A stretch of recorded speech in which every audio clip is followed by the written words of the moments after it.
Essa guerra entre católicos e evangélicos parece coisa de criança mesmo, né? Nós estamos em plena era da informação. Nossos computadores já estão nos qubits quânticos. Daqui a pouco nós teremos grandes revoluções. Estamos na era da informação. E o povo continua brigando entre quem é a primeira igreja, quem é a segunda, como se para Deus isso importasse. Para Deus, todo o serviço que é feito em prol da humanidade é importante, não tá nem fixado em dogmas religiosos isso. Para Deus, aquele que pratica o bem em qualquer nação, em qualquer lugar do mundo, é tido como alguém importante aos olhos de Deus. Tanto que uma prostituta é citada na Bíblia, que ela escondeu os espias para que eles não fossem mortos, ela arriscou a própria vida dela. E o nome dela é citado na Bíblia. Jesus muitas vezes falou: as prostitutas, os ladrões precederão vocês no reino de Deus, de forma que vocês serão lançados nas trevas. Porque quando Jesus chegou, ele esperava que a nação judaica tivesse um comportamento de acordo com as leis, né? Os judeus são povo escolhido de Deus. Foram escolhidos para que através deles outras nações fossem abençoadas. Tanto que os profetas diziam que nos últimos dias o Espírito seria derramado sobre toda a carne. Então o objetivo de Deus era que através deles chegassem a todas as outras nações as bênçãos. Tanto que uma pessoa de outro país poderia se tornar um prosélito, se converter às leis judaicas, né? Ele poderia praticar a lei, mesmo ele sendo de outra nação, ele não era proibido, né?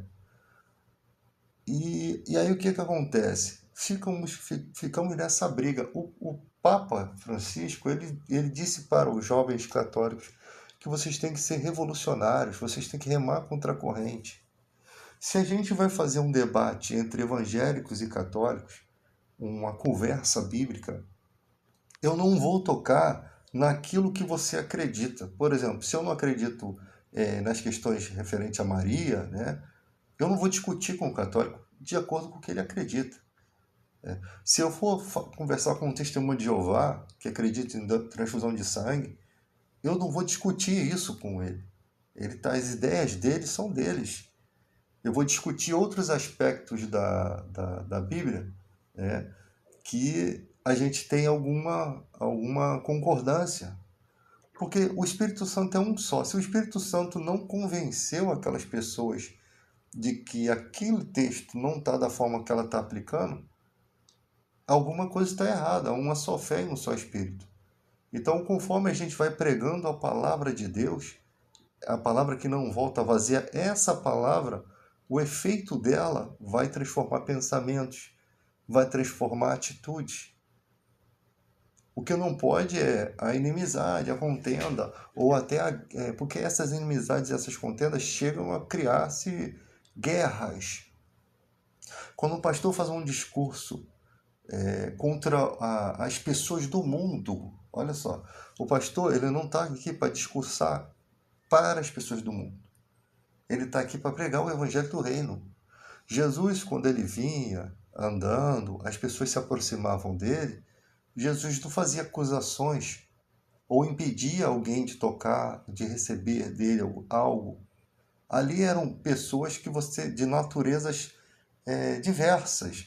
Um centurião que, que queria, né, que chamaram Jesus para que fosse até a casa dele, o próprio centurião disse: Senhor, não sou digno que entre na minha casa, mas mande com uma palavra o meu servo será curado.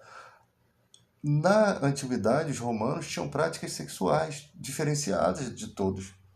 Como que era a casa desse cara? O que tinha dentro dessa casa? Imagina, devia ser uma casa com alguns apetrechos sexuais, algumas coisas que ele sabia que um homem santo, se chegasse ali, ele se sentiria envergonhado. Alguma coisa na casa dele causaria vergonha. Senhor, eu não sou digno de que você entre na minha casa. Ou seja, eu estou em pecado, eu não faço coisas boas. A minha casa não é uma casa para um homem como você. E Jesus, ele não foi inconveniente de ir até aquela casa. Ele achou que aquele homem teve tanta fé, que aquele homem foi buscar a cura de um servo dele, que poderia ser alguém que ele tinha uma vida íntima, ou não, não se sabe. Mas ele foi buscar ajuda para um servo, ou seja, ele procurou, ele não poderia abandonar o seu servo, ele foi fiel, foi atrás. E muitos diziam que ele era digno porque ele era um homem que ajudava as pessoas na fé. Ele era digno. Ou seja, o testemunho dele de bondade, né? E mesmo assim ele não se achou digno de Jesus estar na casa dele. E ali Jesus viu uma fé a ponto daquele homem acreditar que Jesus tinha soldados no mundo espiritual, da forma que ele também mandava nos soldados deles e eles obedeciam. Jesus também tinha autoridade sobre as suas legiões de anjos. Assim como eu sou um homem sujeito à autoridade e mando, meu servo vai e a palavra se cumpre, assim ele acreditou da mesma forma que Jesus poderia fazer. Essa confiança dele foi o que mostrou que ele tinha uma grande fé, a ponto de Jesus falar que nem Israel viu fé do tamanho daquele homem. Nem entre o povo da lei viu uma fé tamanha. Porque Jesus encontrou muita incredulidade. Um homem que cura um cego de nascença é uma coisa absurda. Um homem que cura leprosos é uma coisa absurda. Várias e várias curas, vários e vários testemunhos na cara da sociedade. Os humildes conseguiam perceber que Jesus era homem de Deus. Mas os invejosos não conseguiam. Os religiosos não conseguiam. Por quê? Porque o brilho de Jesus estava ofuscando o brilho dessas pessoas. E é exatamente o que acontece hoje em dia. As pessoas, os evangélicos não aguentam, não suportam ver o Papa fazendo um discurso mundial, porque quando o Papa da Igreja Católica é muito mais organizado do que a nossa Igreja Evangélica. Os nossos pastores estão aí, ó, Feliciano, votando a favor da escala 6x1, e ainda querendo fazer comparações com os Estados Unidos, que lá tem prosperidade, querendo comparar um país de primeiro mundo, onde as pessoas recebem em dólar, com o Brasil. Quer dizer, umas comparações ridículas, sem fundamento. Um trabalho escravo aqui, uma escala perturbadora que não deixa as pessoas viver. Quem consegue durante uma semana dormir uma vez só por semana em casa? E aí, quando chega final de ano, ainda querem condenar essas pessoas porque elas saem, enchem a cara. É o único momento que a pessoa tem para se divertir, fazer as coisas dela, as pessoas ainda querem julgar. Porque é isso que acontece aqui nesse país. E aí, não há coerência no que as pessoas falam. As pessoas acreditam em qualquer coisa. E aí nós temos o Papa. Quando o Papa fala, até guerras são amenizadas. Até as guerras são amenizadas. Por quê? Porque o presidente do outro país ele tem um compromisso com os católicos do outro país. E se não tivesse esses católicos lá, eu tenho certeza que a guerra seria uma coisa muito pior.